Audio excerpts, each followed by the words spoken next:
Welcome into this week's edition of On the Spot. I'm Tony Mulvey, joined by special guest Zach Strickland. Zach, I'm going to put you on the spot this week. Good, I like it. Yeah, this is a topic that we talk about a lot, and I think it got the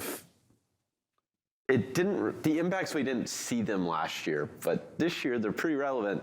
Lunar New Year and what that means on the ocean front, and then we can talk about what that means, obviously, for transportation here in the U.S., down the road, but we'll pull up a chart here. It's one of my favorites, breaking into Container Atlas. It's our ocean TEU volumes, also known as IOTI, but we're doing China to US. We look over here, look at that drop associated with Lunar New Year. I mean, we're talking it's like an 80% drop.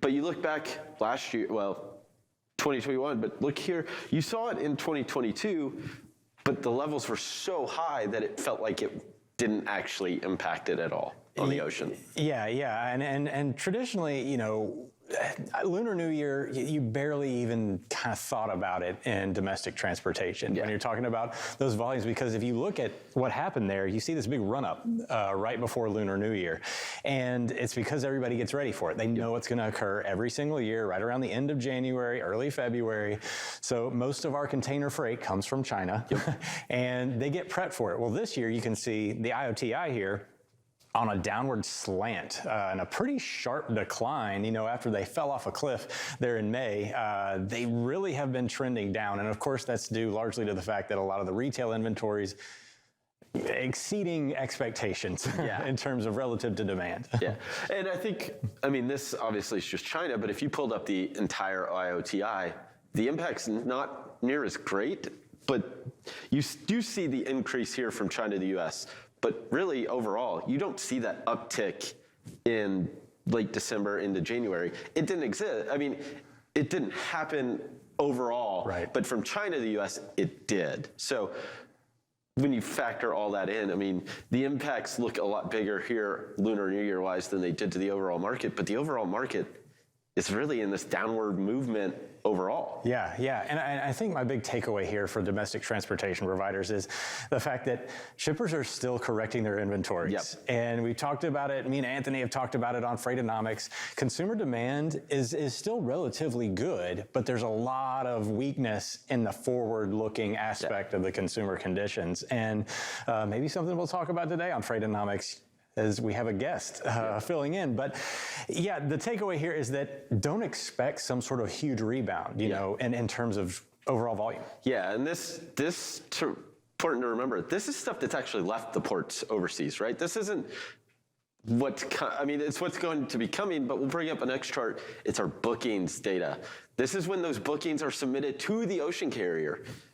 We saw a little bit of a rebound, but it didn't even come back up to where we were in December. Right. And I think that's the concerning part for me is we did see kind of I don't even want to call it a ramp up because it wasn't that big of an impact, but seeing this not recover to pre-Lunar New Year is the part that's more concerning to me, especially when you factor in this is what those volumes are going to be in 8, 10, 12 days. Yeah, we're still not completely clear of Lunar New Year to keep in mind there. So it's not necessarily like a huge red flag just yet. Lunar New Year, typically you see those vacation periods take about 2 to 3 weeks in China. So I think a lot of people are probably just sitting back. They already know they have the inventory they need. So I'm not super concerned about it just yet. But yeah, to your point, it is a little strange that we're seeing this thing trough out and not really, you see these little spikes?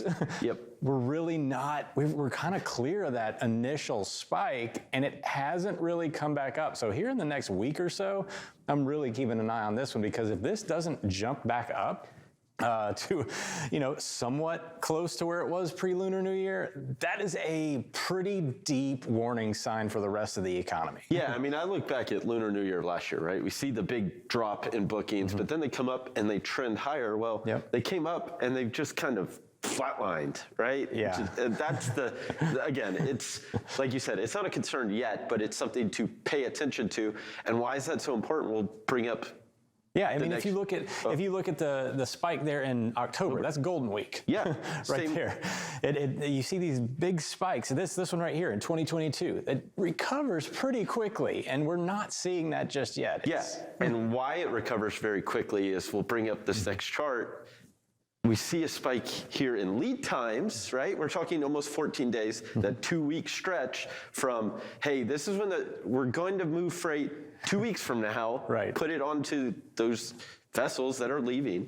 Well, now it's coming back down. It's 8 days or so, but you see the spike, the reaction to it. They know it's happening, but you don't see any bookings. There's not that rush of bookings coming back as these correct themselves. Yeah, the sense of urgency is completely gone right now. And until that returns, and that's what really creates a lot of the chaos in the domestic side. You know, that's what drives the rates higher. You know, the big concern here is that maybe some of these demand destruction activities have overstepped a little bit. Now, and the Fed's still talking about raising interest rates. So, you know, and there's two sides of the economy. There's the service and there's the goods. Yeah. And the services side is doing very well.